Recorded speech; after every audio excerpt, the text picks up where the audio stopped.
কাজে কাজী এ দরবার, এ তরিকা, এ সিলসিলার এ গভীরতা, এর প্রসারতা, এর গুরুত্ব বৈশিষ্ট্য অনেক অনেক অনেক গুণে বেশি। যতই বলা যাবে ততই কম। তবে এতটুকু শেষ পর্যায়ে বলবো, আজ যে দরবারে আমরা এসেছি উরুস শরীফ এসেছি। কিসে কিসে? উরুস শরীফ এসেছি। লেখা আছে দেখেন, উরুস মুবারক। বর্তমান আমাদের এলাকায় মানুষ ইন্তেকাল করলে আমরা ইসালের সওয়াব করি, মিলাদ মাহফিল করি, প্রায় জায়গায় সব ইসালের সওয়াব হয়। কিন্তু তরিকার পীর মাশায়েখের দরবারে ইসালের সওয়াব হয় না, উরুস শরীফ হয়। জোরে বলবেন না? আপনারা জ্ঞানী গুণী মানুষ, লম্বা চওড়া কথা না। এই উরুস শরীফের আবিধানিক বাংলা অর্থ মহামিলন উৎসব। কি বললাম? মুখস্থ করেন। কি বললাম? মহামিলন উৎসব। কার সঙ্গে কার মিলন? সাধনায়, ভজনায়, ইবাদত বান্দিগিতে যারা আল্লাহ এবং আল্লাহ রসুলের নৈকট্য প্রাপ্ত হয়ে আল্লাহ ওয়ালা হয়ে গিয়েছেন, রসুল ওয়ালা হয়ে গিয়েছেন, রহমত ওয়ালা হয়ে গিয়েছেন, বরকত ওয়ালা হয়ে গিয়েছেন, একাল পরকাল কামিয়াবি হাসিল করেছেন, এরই হচ্ছেন আল্লাহ ওয়ালা, রসুল ওয়ালা, আলী ওয়ালা, হাসানি হোসানি ওয়ালা, খাতুনের জান্নাত, সাইয়্যিদাতুন নিসা ওয়ালা, গৌস ওয়ালা, খাজা ওয়ালা, এউকাল ওয়ালা, পরকাল ওয়ালা, মিজান ওয়ালা, সুরাত ওয়ালা, হাসর ওয়ালা। অতএব আল্লাহর ওলির সঙ্গে সুসম্পর্ক রাখুন, খাঁটি পীরের সঙ্গে সম্পর্ক রাখুন। একাল পরকাল, হাসর নসর বেড়া পার হয়ে যাবে। হাদিস শরীফটা আমি আপনাদের কাছে রেখেছি। আমার নবী বলেন, আনা মুহাম্মাদুর রাসূলুল্লাহ, আমি মুহাম্মদ সাল্লাল্লাহু আলাইহি ওয়াসাল্লাম বলছি, বাদা উম্মতিহি, আমার উম্মতে মুহাম্মাদীদের মধ্যে আহলে বাইতিহি, আমার আহলে বায়াত পাক। জোরে বলবেন না? কেমন পাক? আল্লাহ যেমন পাক। আল্লাহ তৈরি করলেন রসুলকে, রসুল পাক। রসুল দান করলেন আহলে বায়াত পাক, আহলে বায়াত পাক। হুজুর গৌসে পাক, খাজা পাক, হযরত শাহ সুফি মুন্সির চিশতি পাক, শাহ সুফি গুল মোহাম্মদ চিশতি পাক, বর্তমান যুগের রাশিদ শাহ সুফি আব্দুর রহমান চিশতি পাকিজাত পাক। এখানে বায়াত হলে, এখানে কদম রাখলে, এখানে কদম চুমলে, এখানে হাত চুমলে, এখানে নজরে না দিলে, এখানে সিনা মিলালে, এখানে পাক, ওখানে পাক, পাকে পাকিজাত একাকার হয়ে যাবে।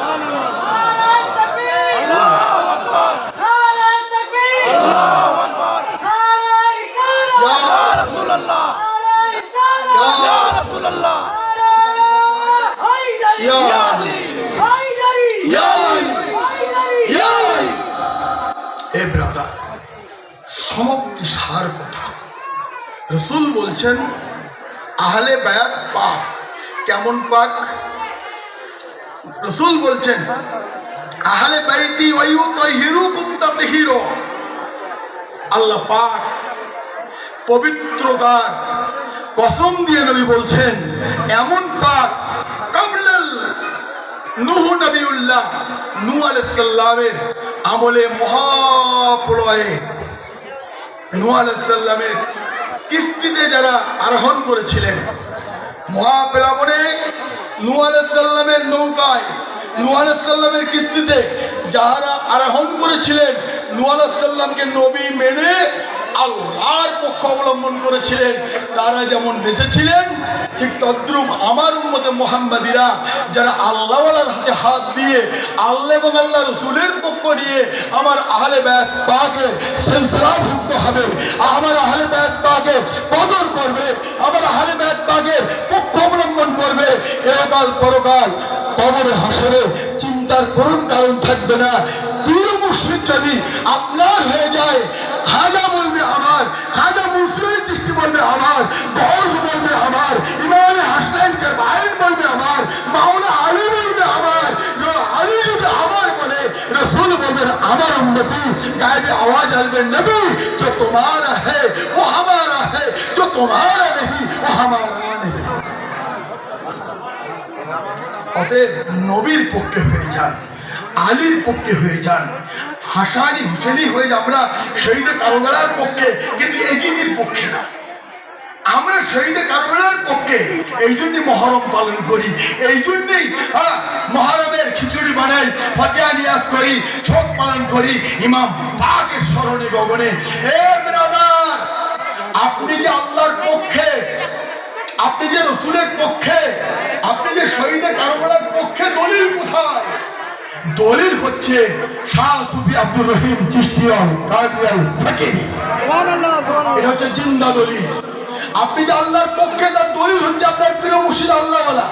আপনি যে নবীর পক্ষে, তার দলিল হচ্ছে পীর মুর্শিদ আল্লাহ ওয়ালা। আপনি যে হাসানি আল হোসেনি মাওলা আলীর পক্ষে, তার দলিল হচ্ছে আলীওয়ালা পীর মুর্শিদ। আপনি যে শহীদে কারবালা, এই যদি মুসলমান নয়, হোসেনি মুসলমান, তার দলিল হচ্ছে শাহ সুফি হযরত আব্দুর রহিম চিশতি নিজামী আল ফকির। কাজী আপনারা জ্ঞানীগুণী মানুষ, উচ্চশিক্ষিত মানুষ, আই বাই সাই বলার এটা জায়গা নয়। আমি মাগরিবের পরে কয়েকজন বসা অবস্থায় একটা কথা আলোচনা করছিলাম। সেটা হচ্ছে এই, খুব ছোট্টবেলা থেকে নামাজ পড়ি, খুব ছোটতে জুম্মা পড়তাম, দু ওয়াক্ত পড়তাম। তারপর হাই স্কুলে যাওয়ার পরে 5 ওয়াক্ত নামাজ পড়ি, এখনো কম বেশি পড়ি। কিন্তু কপালে এত চেষ্টা করছি যে ঘাটটা ফেলবো, দাগ ফেলবো, পেরে উঠছি, খুব চেষ্টা করছি বুঝলেন। কপালে একটা দাগ বড় করে ফেলবো, লোক জানবে যে নামাজি মুসল্লি, নামাজি বলবে আর আমার বেশ গাটা নুন চুটবে একটু, বেশ আমি একটা নামাজি। চেষ্টা করছি, হচ্ছে না। কিন্তু আমার প্রতিবেশী, আমার এলাকার, আমার বন্ধু বান্ধব কিছুদিন চেল্লাই ঘুরে আসলো, বা কিছুদিন নামাজ পড়া ধরলো, কপালে দেখছি খুব বড় বড় ঘরটা। বলে আরে ভাই, ব্যাপারটা কি? এত বড় বড় ঘরটা ফেলার কি ব্যাপার? বলছে কেন আপনি জানেন না? বলছে না ভাই, জানি না বলেই তো জিজ্ঞাসা করছি। বলছে কিয়ামতের ময়দানে আল্লাহ এই ঘরটা দেখে দেখে বুঝবে যে এইটা নামাজি আর এইটা বেনামাজি। হায় হায় হায়, যে আল্লাহ সম্পর্কে, আমার আল্লাহ তো এরকম না যে আল্লাহ সম্পর্কে আমার ধারণা, আল্লাহু আ'লামু বিজাতিস সুদূর, আল্লাহ পাক অন্তরের খবর রাখেন। যেটা করেছি ওটা জানেন, যেটা করবো ওটাও জানেন, 100 বছর পরে যেটা করবো ও সম্পর্কেও অবগত রয়েছেন। যে আল্লাহ ঘরটা দেখে দেখে বুঝবে যে এটা নামাজি আর ঘরটা নেই এটা বেনামাজি, আমি কিন্তু ওই আল্লাহর ইবাদত করি না। সুবহানাল্লাহ বলবেন না? অতএব ঘরটা কপালে ফেলার কথা নয়, ঘরটা ফেলতে হবে আপনার অন্তরে, দাগ করতে হবে আপনার কলবের মুকামে।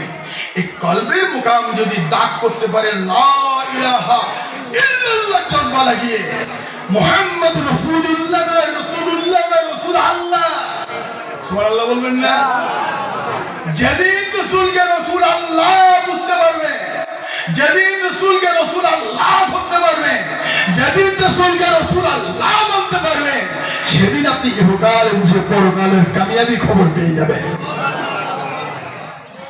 কাজে সময় আছে, অবিলম্বে তওবাতুল্লাহ করে, খাঁটি পীর মুর্শিদের দামান দাস্তান ধরে, নামাজি জিন্দগি, পরেজগারি জিন্দগি, জাকেরি জিন্দগি, ইবাদত গুজার জিন্দগি আল্লাহ পাক সকলকেই দান করুন। তবে একটা অনুরোধ, নামাজ ভালো জিনিস, পড়বেন, কিন্তু একটু বুঝে সুঝে পড়বেন। যে কোনো ইমামের পেছনে নামাজ আমাদের হয় না।